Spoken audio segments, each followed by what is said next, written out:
Ada banyak profesi yang sebenarnya bisa kita jalani di dunia ini, tapi mencari profesi yang sesuai minat dan keahlian sendiri terkadang menjadi hal yang tidak mudah. Ditambah lagi dengan kebiasaan membandingkan profesi yang sedang dijalani dengan profesi orang lain. Tapi tidak ada salahnya mengingat sebuah pepatah, rumput tetangga lebih hijau dari rumput milik sendiri, karena ternyata di luar sana ada banyak orang yang memiliki profesi yang mungkin tidak pernah terpikirkan oleh kita. Bahkan orang-orang ini berprofesi dalam bidang di mana resiko yang akan mereka jumpai bahkan bisa saja mengancam keselamatannya. Bahkan jika dengan kesalahan sedikit pun dapat membahayakan keselamatan nyawanya. Memang terdengar sangat menakutkan, kira-kira apa saja pekerjaan berisiko tinggi tersebut? Berikut adalah 4 dari banyak pekerjaan berisiko tinggi dan berbahaya yang sudah tim Amoeba rangkum versi Amoeba Channel.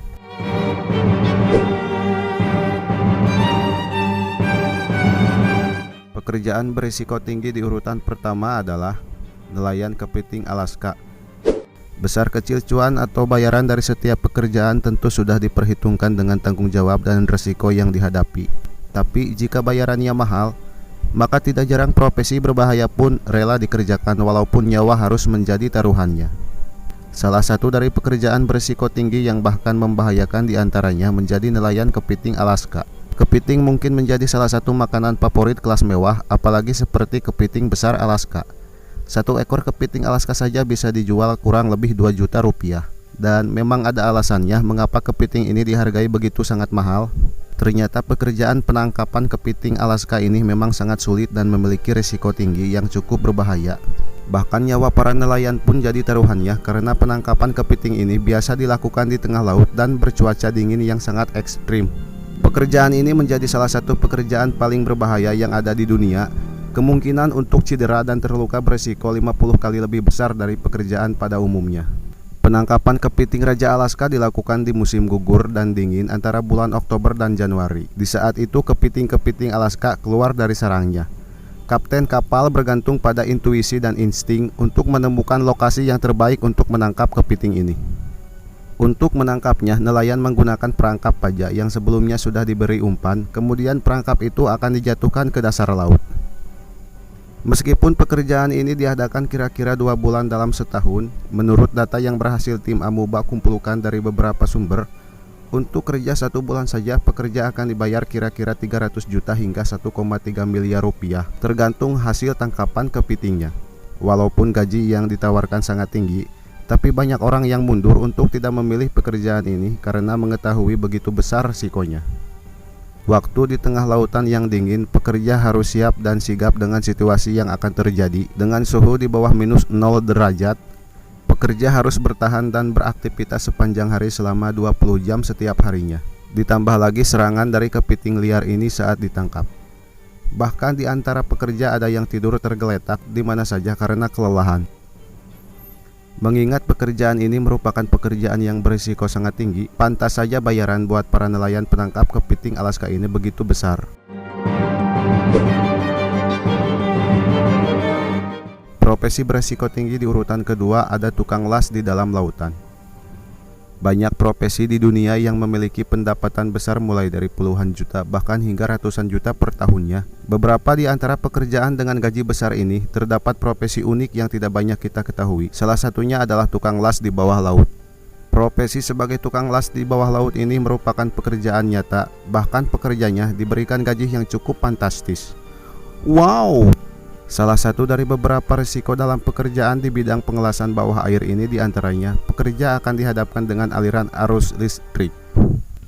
Tapi selain itu ada juga bahaya penyakit terkait dekompresi yang melibatkan jumlah tekanan dan gas yang bisa saja terhirup saat menjalankan pekerjaan. Dalam kasus yang jarang terjadi, bisa ada efek yang lebih parah yang mengakibatkan gangguan muskuloskeletal tubuh. Gangguan ini adalah suatu kondisi yang mengganggu fungsi sendi, ligamen, otot, saraf, dan tendon, serta tulang belakang. Pengelasan di bawah air menghadapkan pekerja pada bahaya listrik. Para pekerja biasanya menggunakan 300 hingga 400 ampere arus listrik untuk menyalakan alat pengelasan. Bentuk paling umum dari pengelasan yang mereka gunakan dalam pengerjaan adalah pengelasan busur. Alat ini memanaskan target dan membentuk gelembung dari dekonstruksi lapisan elektroda. Mereka mentransfer tetes logam mirip dengan penggunaan lem, tapi pada skala yang lebih kuat. Tukang las bawah air memang benar-benar dibayar tinggi dan dibayar per jam.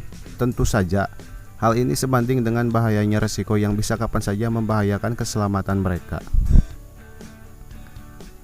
Dari beberapa informasi yang berhasil tim Amuba dapatkan dari beberapa sumber, penyelam komersial dan tukang las bawah air memiliki upah rata-rata per jam 26,32 dolar Amerika Serikat atau sekitar 370.000. Sedangkan untuk upah tahunan rata-rata sekitar 54.750 dolar Amerika Serikat atau sekitar 771 juta.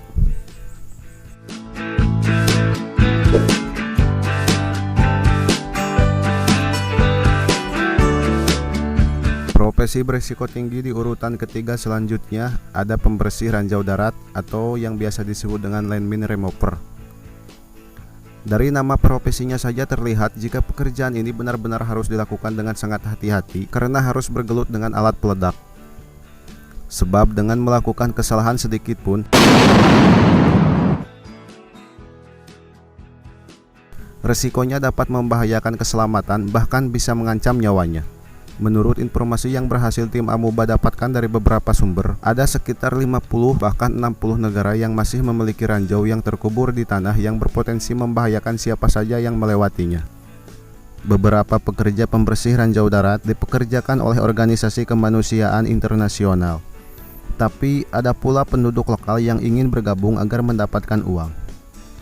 Tapi alat peledak improvisasi dari jenis yang digunakan di Irak jauh lebih sulit untuk dijinakkan. Pada tahun 2016, pembersih ranjau seorang veteran yang memiliki 30 tahun pengalaman tewas saat sedang mencoba untuk menyingkirkan sebuah ranjau yang berlokasi di Daku, Irak.